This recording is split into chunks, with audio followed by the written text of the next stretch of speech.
मेहनती किसान, बदलते भारत की शान।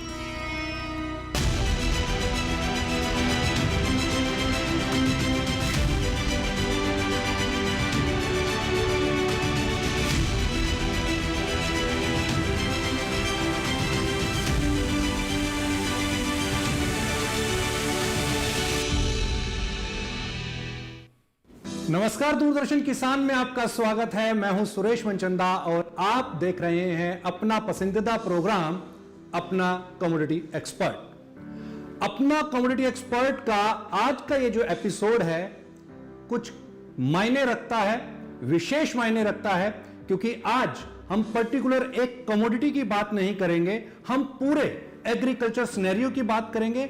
साथ ही साथ ये बात करेंगे कि किसानों की आय किस तरीके से बढ़ने वाली है। हम यह बात करेंगे आज कि सिर्फ और सिर्फ किसान अपनी आय को सिर्फ चावल और गेहूं की फसल से ही अपनी आय को नहीं बढ़ा सकता, और ऐसे कौन से विकल्प मौजूद हैं जिससे उनकी इनकम में कई गुना इजाफा हो सकता है। आज हमारे इस प्रोग्राम में खास शख्सियत यहां पर शिरकत कर रही हैं। आज हमारे साथ छत्तीसगढ़ रायपुर से 8 बार के विधायक और साथ ही वर्तमान में सांसद बृजमोहन अग्रवाल साहब हमारे साथ हैं, जिन्हें छत्तीसगढ़ की जनता मोहन भैया के नाम से भी जानती है। आपका बहुत बहुत स्वागत है दूरदर्शन किसान में। बहुत बहुत धन्यवाद। चूंकि आप छत्तीसगढ़ में एग्रीकल्चर मिनिस्टर भी रहे, आपका कार्यकाल काफी बेहतरीन रहा, और हमने उस समय पर देखा कि छत्तीसगढ़ को पर्टिकुलरली चावल के अंदर में कृषि कर्मा रत्न के अवार्ड से भी सम्मानित किया गया था। देश के अंदर चाहे छत्तीसगढ़ का किसान हो, चाहे किसी भी राज्य का किसान हो, कमोबेश समस्या एक समान रहती है। और किसानों की एक समस्या ये जरूर रहती है, मैं उसी से शुरुआत करूंगा क्योंकि उसका काफी अनुभव आपको रहा होगा, कि प्राइस को लेकर के वो बड़े सेंसिटिव रहते हैं। उनकी हमेशा ये शिकायत रहती है कि हमारा जो फसल का जो मूल्य है वो बाजार तय करता है, हम तय नहीं कर पाते। इसमें आपका पर्सनल जो व्यक्तिगत अनुभव है वो क्या कहता है? देखिए, खाद्य पदार्थ और खाद्य पदार्थों का जो मूल्य है वो सप्लाई और डिमांड के ऊपर में तय करता है, साथ में मौसम के ऊपर में तय करता है। बिल्कुल। जब खरीफ की फसल आती है तो चावल पैदा होता है और उस समय चावल के रेट कम हो जाते हैं जी। जब खरीफ आता है तो उस समय गेहूं की फसल पैदा होती है तो गेहूं के रेट कम हो जाते हैं, परंतु उसके बाद में उसके रेट बढ़ते भी हैं। अब जैसे इस वर्ष आप देखेंगे, जब यूक्रेन और रसिया का युद्ध हुआ तो गेहूं के रेट इतने बढ़ गए कि सरकार को सपोर्ट प्राइस में गेहूं नहीं मिला। बिल्कुल। और आज आप देखेंगे तो चावल के रेट बहुत हाई हो गए हैं, क्योंकि सपोर्ट प्राइस में किसान को जो मोदी जी का सपना है और मोदी जी ने पिछले 14 सालों में कि जो किसानों की आय दुगनी होनी चाहिए, उसमें 1.5 गुनी आय तो किसानों की कर दी है। अब मैं जैसे अपनी ही बात करूं, छत्तीसगढ़ में जी 1 एकड़ फसल पैदा करने के लिए किसान को चावल के लिए 15,000 रुपए खर्च करने पड़ते हैं। ठीक है। और छत्तीसगढ़ की सरकार 21 क्विंटल धान और 3100 रुपए में खरीद रही है, 60,000 रुपए में खरीद रही है। तो मतलब एक किसान को मिनिमम 40,000 रुपए का फायदा पर एकड़ हो रहा है। ठीक है। ये पहले कभी नहीं होता था। पहले यील्ड होती थी गेहूं की, चावल की 5 क्विंटल होती थी, आज उसकी यील्ड 25 क्विंटल, 20 क्विंटल, 25 क्विंटल हो गई है। तो परंतु ये स्वाभाविक है कि अगर हम देखेंगे मार्केट को, तो मार्केट में जो प्राइस का एक्सक्लेशन होता है, उस एक्सक्लेशन के हिसाब से लोग चाहते हैं कि उसका रेट बढ़े, परंतु आय कम हो रही है। 1.5 गुनी आय तो किसानों की हो गई है, क्योंकि आज खाद में सरकार 2.5 लाख करोड़ से 4 लाख करोड़ तक की सब्सिडी दे रही है। ठीक है। आज सिंचाई की सुविधाएं बढ़ रही हैं, आज सोलर पंप लग रहे हैं, आज उनको बीज का इनपुट्स जो हैं वो इनपुट्स सरकार सस्ते रेट में सब्सिडी में उपलब्ध करवा रही है। परंतु ये स्वाभाविक है कि किसान हो या कोई भी हो, वो चाहता है कि उसकी बचत ज्यादा से ज्यादा हो, उसको कमाई ज्यादा से ज्यादा हो, और ये स्वाभाविक है और ये करना भी चाहिए। परंतु एक स्थिति और पैदा हो रही है कि अब धीरे धीरे हमारी पेस्टिसाइड का जी। या अंग्रेजी खाद का उपयोग इतना ज्यादा हो रहा है कि किसान की जो जमीन है जी। वो अब बंजर होती जा रही है जी। और उसके कारण भी उसको नुकसान हो रहा है। मेरा अगला सवाल भी यही था, क्योंकि आपने प्रधानमंत्री साहब का जिक्र किया और प्रधानमंत्री जी ने चूंकि लाल किले की प्राचीर से इस बात का आह्वान किया था और किसानों से एक निवेदन भी किया था कि 1 करोड़ किसानों को ऑर्गेनिक करना है। अब 1 करोड़ किसानों को ऑर्गेनिक करने का मतलब ये है कि किसान के अंदर में एक डर है कि अगर मैं ऑर्गेनिक की तरफ जाता हूं, क्योंकि आपने नाम लिया कि फर्टिलाइजर का इतना ज़्यादा उपयोग हुआ है, पेस्टिसाइड्स इतने ज़्यादा बड़े हैं कि ज़मीन जो है वो बंजर हो रही है। तो ऐसे में किसान को एक डर ये सताता है कि मैं ऑर्गेनिक की तरफ जाऊंगा तो जो आज मेरा प्रोडक्शन हो रहा है वो प्रोडक्शन कहीं फिसल ना जाए। इस पर आप क्या कहेंगे? देखिए, ये डर उनका खत्म होना चाहिए। ये 3 साल का साइकिल है। अगर 3 साल तक आप लगातार ऑर्गेनिक के उपज लेते हैं तो चौथी साल आपकी यील्ड कम नहीं होगी और साथ में आपके जो इनपुट्स के खर्चे हैं, पेस्टिसाइड के खर्चे हैं, अंग्रेजी खाद के फर्टिलाइजर के खर्चे हैं, वो खर्चे आपके बचेंगे। और इसलिए मोदी जी कहते हैं कि अगर किसान को साल भर इनकम चाहिए तो उसको एक पार्ट में फसल लेना चाहिए, एक पार्ट में उसको हॉर्टिकल्चर करना चाहिए, फल फूल सब्जी की खेती करना चाहिए, एक पार्ट में उसको मछली पालन मुर्गी पालन करना चाहिए और एक पार्ट में उसको पशु पालन करना चाहिए, जिससे पूरे साल भर उसको इनकम हो। ठीक है। परंतु लोग त्वरित फायदे के लिए इसको एडॉप्ट नहीं कर रहे हैं। अगर इसको एडॉप्ट करें तो मुझे लगता है कि किसान की आर्थिक स्थिति दुगनी जो कमाई की बात है वो आसानी से हो सकती है। सरकार की योजनाएं भी हैं। आज दूध के उत्पादन में हम पूरे विश्व में दूसरे नंबर पर हैं, परंतु लोग थोड़ा सा हमको धैर्य रखकर, और दूसरी बात कि हमारे जो बच्चे पढ़ लिख कर आ रहे हैं उनको भी हमको खेती में लगाने की जरूरत है कि जो नए खेती के तरीके आ रहे हैं कि हम आज खेती जो है ड्रिप इरिगेशन से करें। चूंकि आप pesticide chemical and fertilizer parliamentarian committee के को भी देख रहे हैं, उसके भी मेंबर हैं, तो आपको लगता है कि जो पेस्टिसाइड्स बैन हैं कम से कम एटलीस्ट उसके ऊपर पे कड़े एक्शन हो और फर्टिलाइजर्स और ये जो पेस्टिसाइड्स हैं इन कंपनियों के ऊपर पे लगाम लगे ताकि वो पेस्टिसाइड उन खेतों तक ना पहुंच पाए जो इंटरनेशनल मार्केट्स के अंदर में बैन है? देखिए, आप ऐसा नहीं कर सकते ना, ये तो मार्केट फैक्टर है। हाँ। और मार्केटिंग के फैक्टर में आप किसी चीज को बैन करने से काम नहीं चलना है। अगर हम ही लालच में आ जाएंगे कि ब्रांडेड दवाई जो है वो 5,000 की मिलती है और जो डुप्लीकेट दवाई है वो 1,000 रुपए की मिलती है, तो हम 1,000 रुपए की दवाई लाकर उपयोग करेंगे तो उससे फायदा नहीं होने वाला है जी।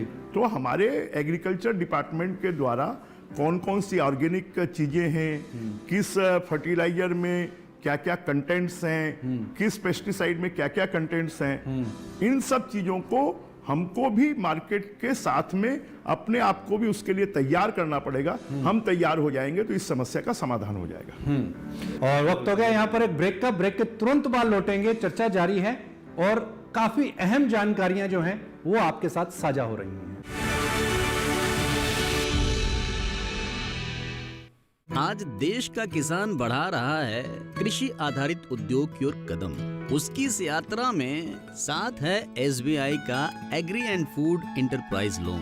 हर प्रकार की फूड प्रोसेसिंग तथा कृषि निर्यात इकाई के लिए संपूर्ण समाधान। ये लोन उपलब्ध है 1 लाख से 100 करोड़ की धनराशि तक और इसको चुकाने की समय सीमा है अधिकतम 10 साल। क्रेडिट गारंटी कवर की सीमा तक 0 कोलेटरल सिक्योरिटी। SBI का agri and food enterprise loan बन रहा है किसान की उन्नति का आधार।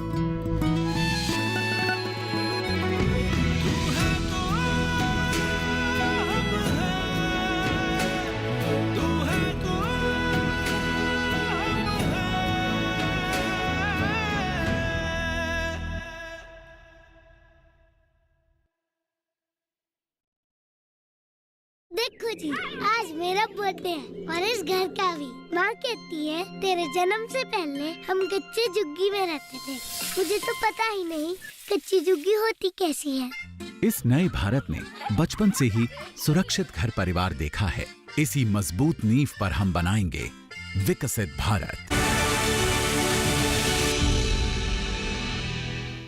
ब्रेक के बाद एक बार फिर से स्वागत है। ब्रिजमोहन अग्रवाल साहब हमारे साथ बने हुए हैं, चूंकि आप एग्रीकल्चर मिनिस्टर रहे हैं छत्तीसगढ़ में, और साथ ही इस समय पर केमिकल एंड फर्टिलाइजर के साथ साथ बहुत सारी ऐसी और भी ऑर्गेनाइजेशंस हैं जहां पर आप पार्लियामेंटेरियन कमेटी के मेंबर्स हैं, जिसमें वुमेन और women youth and education child इनको भी आप देख रहे हैं नजदीक से। Estimate committee fertilizer. मेरा आपसे सवाल है सर, क्या आपको ऐसा नहीं लगता कि अगर एग्रीकल्चर को इंटरनेशनल प्लेटफॉर्म के ऊपर पे लेकर के जाना है, और हर एक, जो कि प्रधानमंत्री जी ने भी ये कहा कि हम चाहते हैं कि भारत का जो अन्न है दुनिया के हर कोने के अंदर में पहुंचे, तो उसके लिए हर कमोडिटी का एक पर्टिकुलर दिन होना चाहिए, जैसे एप्पल डे, बनाना डे, राइस डे, क्योंकि इंटरनेशनल जो स्ट्रेटेजीज हैं मार्केट की, अगर हम उसको देखें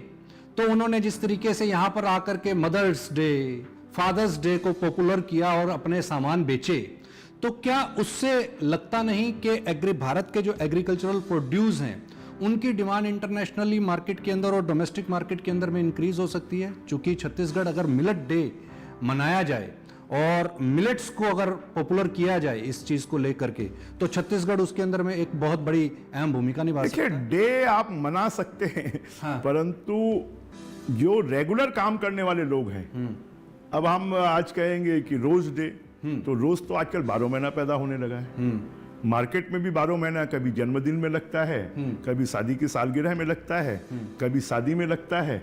तो आजकल तो हर चीज का उपयोग 12 महीना होने लगा है जी। और अब साइंस इतना आगे बढ़ गया है कि हम नेट सेट हाउस में, हम ग्लास हाउस में, हम पॉली हाउस में, हम ग्रीन हाउस में, हम मल्चिंग के माध्यम से, हम ड्रिप इरिगेशन के माध्यम से, हम स्प्रिंकलर के माध्यम से, हम पंपिंग के माध्यम से अब 12 महीना सब चीजें पैदा होने लगी और आर्टिफिशियल वैसा इन्वायरमेंट क्रिएट करके पैदा होने लगी हैं।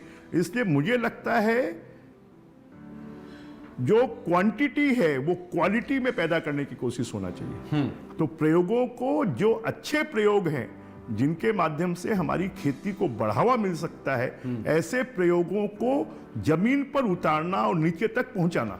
अब छोटा सा उदाहरण कि आज नैनो यूरिया आ गया, नैनो डीओपी आ गया, परंतु अगर नैनो यूरिया, नैनो डीएपी का उपयोग अगर किसान शुरू कर दें तो देश का 4 लाख करोड़ रुपए की सब्सिडी बचेगी। अच्छा। परंतु हम उसको अडॉप्ट करने के लिए लोगों को तैयार नहीं कर पा रहे। उसके लिए जो हमारे साथ में डिमॉन्स्ट्रेशन होना चाहिए, किसानों के खेत में जाना चाहिए, जो हमारे केवीकेज हैं, कृषि विज्ञान केंद्र, उनके माध्यम से होना चाहिए, कृषि विश्वविद्यालयों के माध्यम से होना चाहिए, हमारे रिसर्च इंस्टीट्यूट है उनके माध्यम से होना चाहिए। तो किसी भी चीज की विश्वसनीयता पैदा करना भारत में थोड़ा कठिन भी है, क्योंकि यहाँ पर 140 करोड़ की आबादी है। 140 करोड़ की आबादी में अगर हम मान लें तो 50% लोग शहरों में रहने वाले भी कहीं ना कहीं खेती किसानी से जुड़े हुए, बिल्कुल जुड़े हुए हैं। तो उनको, हमको सबको साथ में बताना और अवेयरनेस लाना, ये सबसे बड़ी आवश्यकता है। हम अवेयरनेस नहीं लाएंगे तो हम कितनी भी अच्छी हमारे वैज्ञानिक शोध हो जाए, वो शोध अगर जमीन पर नहीं उतरेंगे तो उससे आम जनता को भी, किसान को भी फायदा नहीं होगा। अभी आपने ये कहा कि यूथ को इसमें किसी तरीके से इन्वॉल्व करने की आवश्यकता है, यूथ आए, न्यू टेक्नोलॉजी को यहाँ पे यूटिलाइज करें। हमने अभी पिछले 2-3 सालों के अंदर में देखा काफ़ी स्टार्टअप्स आए एग्रीकल्चर के अंदर में, ड्रोन्स के द्वारा वो एग्रीकल्चर के अंदर में तरह तरह की अपने रिसर्च एंड डेवलपमेंट के जरिए कृषि के उत्पादन को इंक्रीज करने की, उसकी क्वालिटी में सुधार करने की वो कोशिश कर रहे हैं। इसके साथ में हमने दूध के अंदर भी देखा, काफ़ी बड़ी कंपनीज आई, उन्होंने दूध के अंदर भी रिसर्च किया और उसके ऊपर पे अच्छा काम कर रहे हैं। इजराइल टेक्निक्स, चूंकि इंडिया का इजराइल के साथ में कृषि के अंदर में काफ़ी जगहों के ऊपर पे एग्रीमेंट्स हैं, MOU साइन हैं, और वो टेक्नोलॉजीज अगर यहाँ पर भारत के अंदर में बड़े पैमाने पर लाई जा सकती हैं, तो वहाँ कहाँ पर एक कमजोरी आपको दिखाई देती है, सिस्टम के अंदर में आपको लगता है कि खामी है, उस अगर खामी को दूर कर दिया जाए तो ये इजराइल टेक्नोलॉजी के द्वारा हम कृषि के अंदर में भारत जो है विश्व को पूरा अन्न सप्लाई कर सकता है। ये आपका गलत सोचना है। जो इजराइल में भी गया हूँ और मैं इसे ही देखने के लिए गया था। ठीक है। इजराइल की टेक्नोलॉजी इजराइल के लिए उपयोगी हो सकती है, इजराइल की टेक्नोलॉजी अगर आप बोलेंगे कि हमारे अन्न के पैदावार में उपयोगी होगी तो वो नहीं है। ठीक है। वो हार्टिकल्चर में उपयोगी हो सकती है, फल फूल में उपयोगी हो सकती है। लोग अब धीरे धीरे लोगों में अपने हेल्थ के प्रति कॉन्शियस हो रहे हैं, तो अपने घर में 5000 फुट में सब्जी लगा ली, 1000 फुट में गमलों में सब्जी लगा ली, फल फूल लगा लिया, तो उसके लिए वो टेक्नोलॉजी अच्छी हो सकती है। ठीक है। भारत जैसे देश के लिए इजराइल में पानी ही नहीं है, वो तो कहीं पहाड़ के ऊपर में तालाब है तो उससे नीचे लाते हैं। ठीक है। उनको फोर्स चाहिए, फोर्स के लिए नीचे से पानी तालाब ऊपर पहाड़ पे ले जाते हैं और वहां से फोर्स के साथ में पानी नीचे भेजते हैं। ठीक है। और फिर वहां के लोगों में नेशनलिटी बहुत ज्यादा है, वो एक बूंद पानी को भी बर्बाद नहीं करते हैं। और हमारे यहाँ तो हम देखेंगे 24 घंटा नल खुली है, उसको कोई देखने वाला नहीं है। तो कभी भी हम अपने देश की तुलना दूसरे देशों से करें तो भारत के इक्विवेलेंट देशों से करें। ठीक है। इजराइल की कितनी पॉपुलेशन है, इंडिया की कितनी पॉपुलेशन है, इसको कभी आप सोचिए। तो भारत के ही विभिन्न क्षेत्रों में जहां पर अच्छा एग्रीकल्चर, अच्छी खेती हो रही है, लोग इनोवेटिव तरीके से काम कर रहे हैं, उनको अडॉप्ट करना।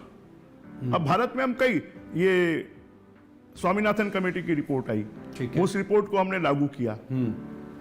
अब यहाँ पर अलग अलग ऑर्गेनिक खेती में अलग अलग नाम से कि ये टेक्नोलॉजी को हम अडॉप्ट करें, ये टेक्नोलॉजी को अडॉप्ट करें, परंतु वो टेक्नोलॉजी अगर एक जगह पर खाली होगी तो उससे नहीं होगा।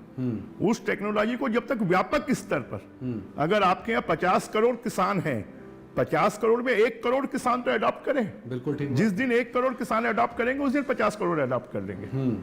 तो हमको व्यापकता के साथ में इन सब चीजों को, इनोवेटिव कामों को, जिसमें फसल का नुकसान नहीं हो, किसान की इनकम बढ़े, इसका प्रचार प्रसार हमको करना होगा। बिल्कुल निश्चित तौर के ऊपर पे। अब यहाँ पर एक समस्या और आती है। समस्या ये आती है कि अभी हाल ही का उदाहरण है, अभी 1 हफ्ते पहले की बात है, यहाँ से देश से तकरीबन 15 कंटेनर आम के एक्सपोर्ट हुए और अमेरिका ने वहाँ पर उसको रिजेक्ट कर दिया, जबकि USDA वो अप्रूव्ड था और उसमें कोई भी पेस्टिसाइड का इशू नहीं देखने को मिला, बल्कि जो फॉर्म नॉर्म्स थे वो फॉर्म के अंदर कहीं इरेगुलरिटी आई और उस इरेगुलरिटी की वजह से वो 15 के 15 कंटेनर वहीं डंप कर देने पड़े और वो जो पूरा आम था वो वहीं वेस्ट करना पड़ा। तकरीबन $5 लाख के आसपास की उसकी कॉस्ट बताई जा रही है। ऐसी जो प्रॉब्लम्स हैं, ऐसी जो समस्याएं हैं, उनको आप किस नज़र से देखते हैं? इसी से जुड़ा हुआ मेरा एक और सवाल है, जैसे भी आपने पेस्टिसाइड की बात की, यूरोप ने हमारे मसाले वो बैन किए हुए हैं ड्यू टू पेस्टिसाइड। इसके अलावा जापान ने इलायची हमारी बैन की हुई है ड्यू टू पेस्टिसाइड।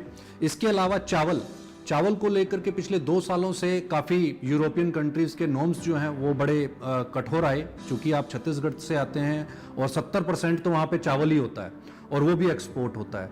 ये जो पेस्टिसाइड का इशू है ये काफ़ी बढ़ता हुआ नज़र आ रहा है और दूसरे जो देश हैं जहां हमारे मसाले, जो चावल है वो एक्सपोर्ट होता है, निर्यात होता है, फल सब्जियां निर्यात होती हैं, अब उन देशों के भी नॉर्म्स कड़े होते जा रहे हैं इसके ऊपर पे, लेकिन किसान है वो मान नहीं रहा। देखिए, आज के समय पर अगर हमको कंपटीशन में आना है, हाँ, एक व्यवसायी है, वो व्यवसायी को अगर एक्सपोर्ट करना है तो आज हमको बताते हैं कि ये एक्सपोर्ट क्वालिटी का है, राइट, और हम उसको खरीदते हैं। क्यों खरीदते हैं? ये एक्सपोर्ट क्वालिटी का है, अमेरिका जाना है, इंग्लैंड जाना है, जापान जाना है, जर्मनी जाना है, तो इसकी क्वालिटी बहुत बेहतर होगी।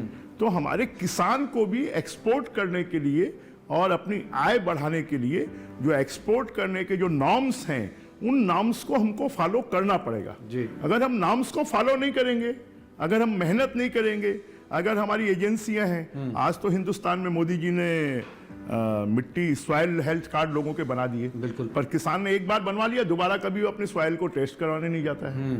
तो उसके कंटेंट्स कि आज हमको अगर अमेरिका आम भेजना है तो उसमें क्या क्या होना चाहिए, वहां के नॉर्म्स क्या हैं, उनको हम फॉलो करें। हमको जापान भेजना है तो वहां के नॉर्म्स क्या हैं। तो इसलिए अब पढ़े लिखे बच्चों को मैं ये मानता हूं कि जो पुश्तैनी जो लोग काम करने वाले लोग हैं, उनके बच्चे भी अगर उसमें उतरेंगे तो बच्चे भी पुश्तैनी काम को अच्छे तरीके से कर सकते हैं। एग्रीकल्चर के अंदर ही अगर मैं बात करूं मिलेट्स की, चूंकि आप छत्तीसगढ़ से आ रहे हैं, छत्तीसगढ़ के अंदर में मिलेट की ठीक ठाक खेती होती है, उसको आप किस नज़र से देखते हैं? और जो भारत सरकार का इस समय पर एग्री जो एक्सपोर्ट है $40 अरब के आसपास का एक्सपोर्ट है, और सरकार ने ये लक्ष्य तय किया है कि 2030 तक इसे 100 अरब डॉलर तक लेकर के जाना है।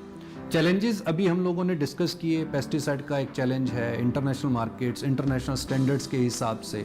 हालांकि भारत के अभी स्टैंडर्ड्स तय नहीं हैं उसके अंदर में, उस पर मैं आऊँगा। लेकिन 40 अरब डॉलर का कारोबार, 100 अरब डॉलर 2030 तक, कितना आपको संभव लगता है और उसमें किस तरीके के चैलेंजेस आप देखते हैं? देखिए, लक्ष्य तो हमेशा बड़ा रखना चाहिए, ऊंचाई रखना चाहिए। इसलिए 100 अरब डॉलर का जो लक्ष्य है वो अच्छी बात है। और मिलेट्स तो भारत की पहचान रही है। अगर हम राजस्थान के डेजर्ट में देखें तो वहां पर तो ज्वार, बाजरा, मक्का, इसके अलावा और कुछ पैदा ही नहीं होता था। बिल्कुल। और उसके लिए उनको ना पानी लगता था ना मेहनत लगती थी, वो सींच देते थे। आज भी जो ट्राइबल बेल्ट हैं, ट्राइबल बेल्ट में पानी भी नहीं है, वो एक्सपर्ट भी नहीं है, वो कोदो, कुटकी, रागी ये सब पैदा करते हैं। बिल्कुल। परंतु उनको जो मार्केट मिलना चाहिए वो मार्केट नहीं मिलता है। तो धीरे धीरे उन्होंने बंद करके वो भी धान की पैदावार में आ गए, वो भी गेहूं की पैदावार में आ गए। तो इसको अगर हम प्रोत्साहित करेंगे तो भारत में इसकी संभावना है, क्योंकि हमारे यहाँ बहुत बड़ी जमीनें, बंजर जमीनें हैं और बंजर जमीनों पे मिलेट्स पैदा हो सकता है। तो इसके लिए अगर हम प्रोत्साहन देंगे तो निश्चित रूप से, और मिलेट्स हेल्थ के लिए भी अच्छा है, लोगों के स्वास्थ्य के लिए भी अच्छा है।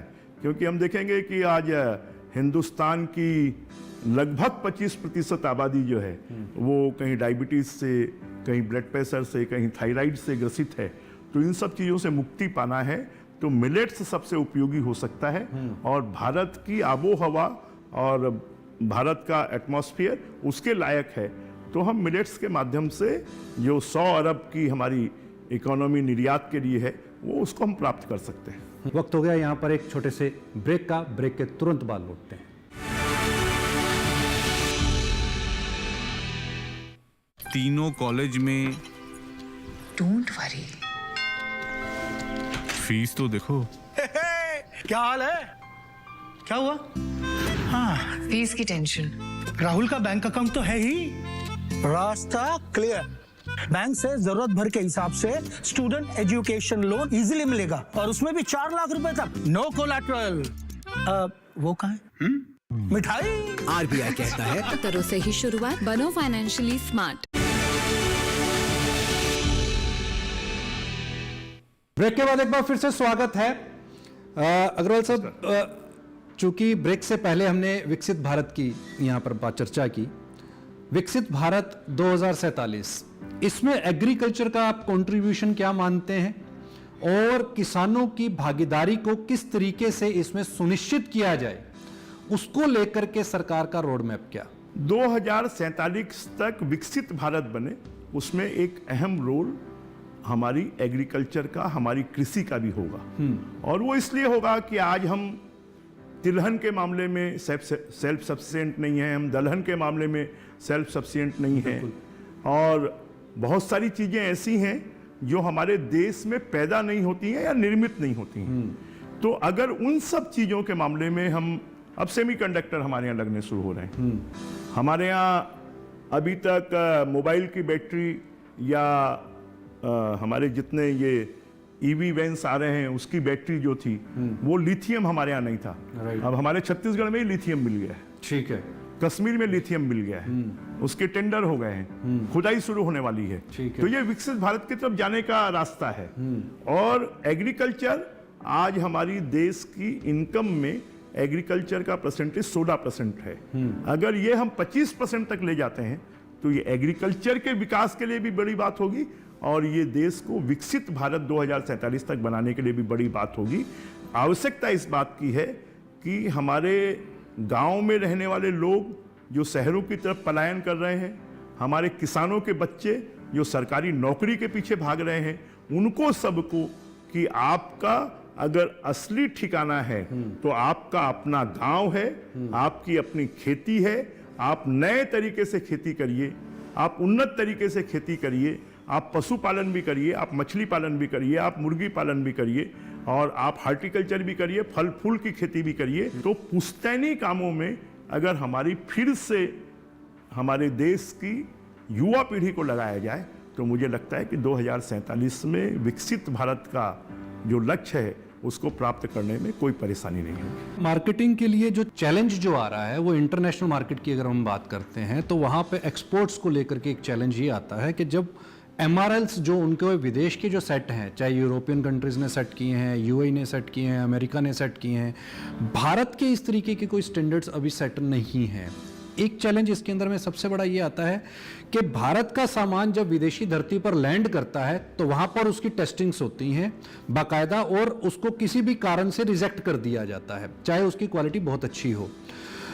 लेकिन भारत ने आज तक कभी किसी देश का जो खाद्य उत्पाद विदेशों से यहां पर भारत में लैंड किया उसको कभी रिजेक्ट नहीं किया। क्या ये एक यहाँ पर बैलेंसिंग नहीं होनी नहीं, चाहिए? ये भारत की पॉपुलेशन का कमाल है जी। आपकी पॉपुलेशन 140 करोड़ है। हाँ। और यहाँ के लोगों को तो सब चीज चलती है। हाँ। लोगों को सस्ती चाहिए, उनके क्राइटेरिया में होनी चाहिए।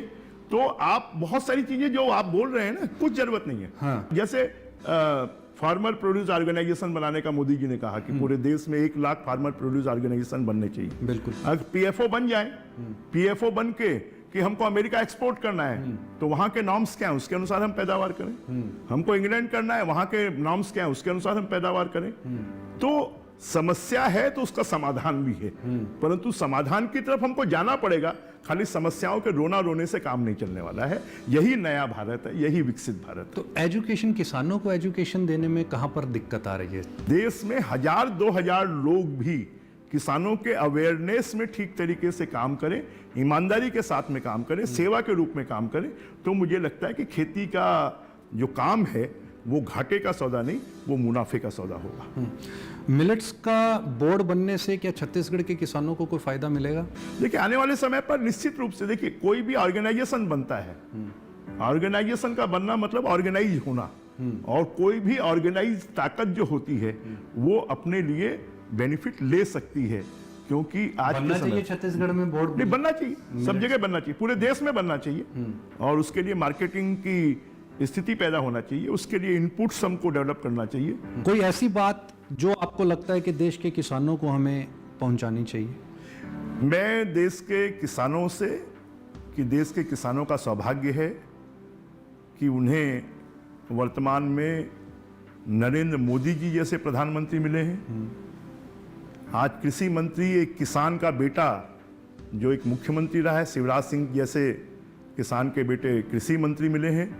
तो ऐसे समय पर हमको सबको मिलकर, और जैसा मोदी जी की परिकल्पना है कि एक किसान वो 3 महीना खेती करता है, फिर 9 महीना वो खाली रहता है, तो खाली रहने की बजाय वो अपने जमीन के आधे पार्ट में तो फसल का उत्पादन करे, आधे पार्ट में वो फल फूल सब्जी इसका उत्पादन करे, और कुछ छोटे से क्षेत्र में वो तालाब बनाकर मछली पालन करे, जिससे वाटर लेवल भी बढ़ेगा।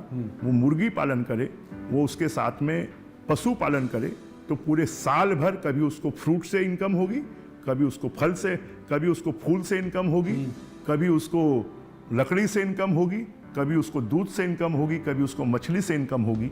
तो वो किसान समृद्ध बनेगा और साल भर उसकी आर्थिक स्थिति अच्छी रहेगी।